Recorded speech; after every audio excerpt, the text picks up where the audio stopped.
The BBC asked you to decide, and you did, choosing Joe and Jake.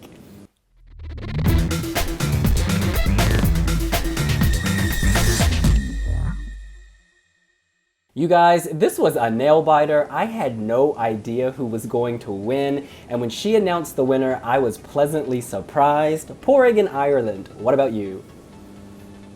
Yeah, I wouldn't say pleasantly surprised. It's hard to be pleasantly surprised by mediocrity. But yes, well, the whole selection, in fairness, Twitter was up in arms about Joe and Jake winning. That my timeline was anyways. But then they didn't have a great choice. I watched it with my two non-Eurovision housemates, and they were both firmly behind Bianca. Joe and Jake, they were fine. They looked pretty, but they're not going to do anything in Stockholm. Robin in New Zealand, what do you think?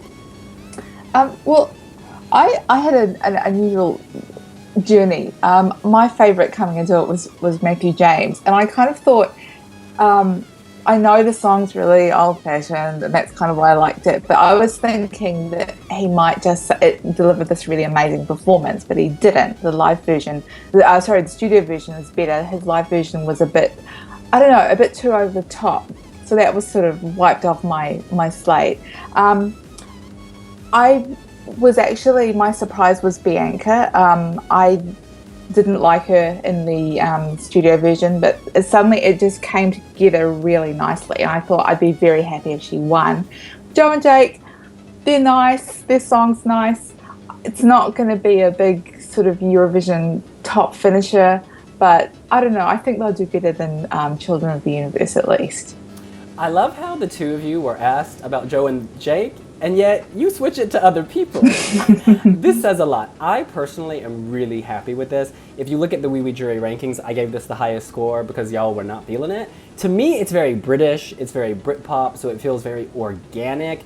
Some say Coldplay, derivative. No, I think they're taking Coldplay and making it their own. Hello, there are two of them.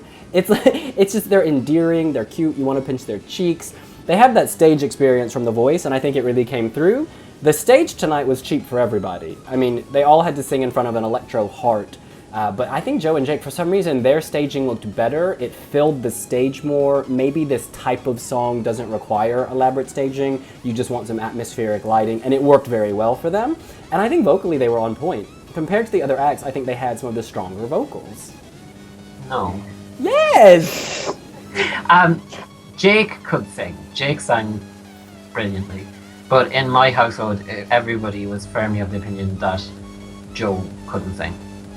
He seemed pitchy. He didn't seem to be hitting the notes. And really, but everybody struggled with that tonight. I think there was something issue with the sound. And really, Bianca was the only one who nailed the vocals, in my opinion.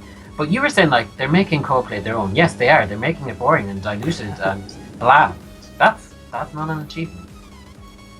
Yeah, Joe, I mean, he's the one who starts off the song, and it was a bit sort of lackluster.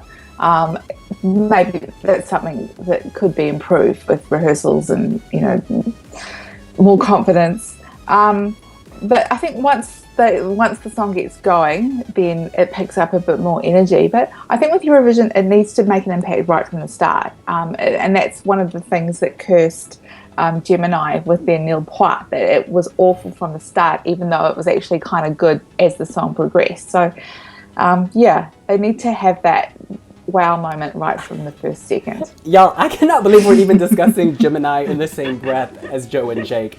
They are so much better. There is not going to be any other Britpop song at Eurovision, I imagine. This is going to stand out. They're likable, they're charming, they're young.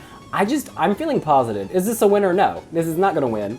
I think a reasonable goal is to get mid-table, 15 would be very respectable, and I think they can do it. I mean, you know how Soft Engine from Finland staged their, pop rock song, totally different, but their very pop rock song. It looked amazing, and I feel like this lends itself well to nice staging with big LEDs. You know what? This kind of song generally does a lot worse than the really bad, god-awful songs. If we look at last year, Electric Velvet were the trashy song that should have come last. And Lisa Angel, The Makes, and I've forgotten her name, the girl from Germany, Anne-Sophie. Anne-Sophie, poor Anne-Sophie. They all finished below them. So like, I don't think they've enough going for them to pick up their phone. The only thing is that maybe the teenage girls will get behind them because the Make had nothing going for them in that department. So maybe that, because obviously they're popular televotes since they managed to win tonight, but they could actually do better under the new scoring system.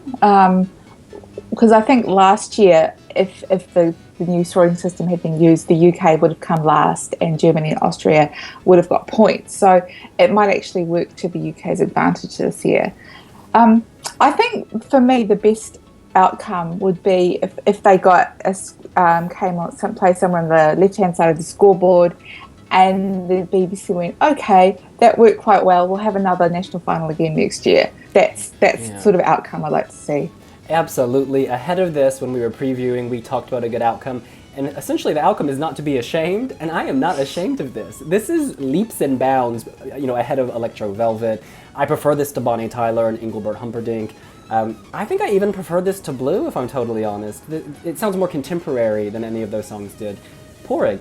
And one good thing I noticed on Twitter, I had a rant about it during the week, but Leona Lewis came out in support of Bianca, Kylie Minogue came out in support of Bianca.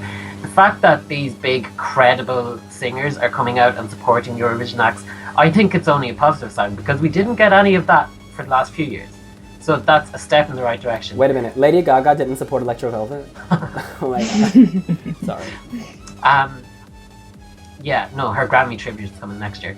But I think it's a step in the right direction. And what the problem with the BBC is that they had Molly, and there was all this hype about BBC introduction, and then she ended up being a relative disappointment. And they just completely scrapped all the good work that they'd built up.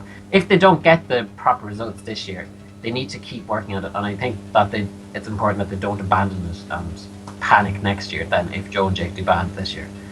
I think the reason Molly did bad is because they gave her poor staging. The song was fine. I think the staging was not so good. Even tonight, Mel, towards the end, she was commenting on Johnny Logan, ABBA, all these acts from like 20 years ago. It's like the producers and the bureaucrats are stuck in a different era. Yes, those people are Eurovision legends, but time has moved on, the audience is younger, and I really wish they would focus more on the modern, contemporary Eurovision songs that make it so amazing. Yeah, they were trying to do it. They had that little VT package of recent Eurovision winners. So, if you think Eurovision's like it was in that 80s, think again. This is the sort of new stuff. But then they were still throwing back to the bad old days as well. So, really sending mixed signals. Well, that's what we think. What do you think? You can let us know here on wiwibloggs. And while you're at it, hit subscribe. And if you like the video, press like. Thanks so much. See you later. Bye. Bye.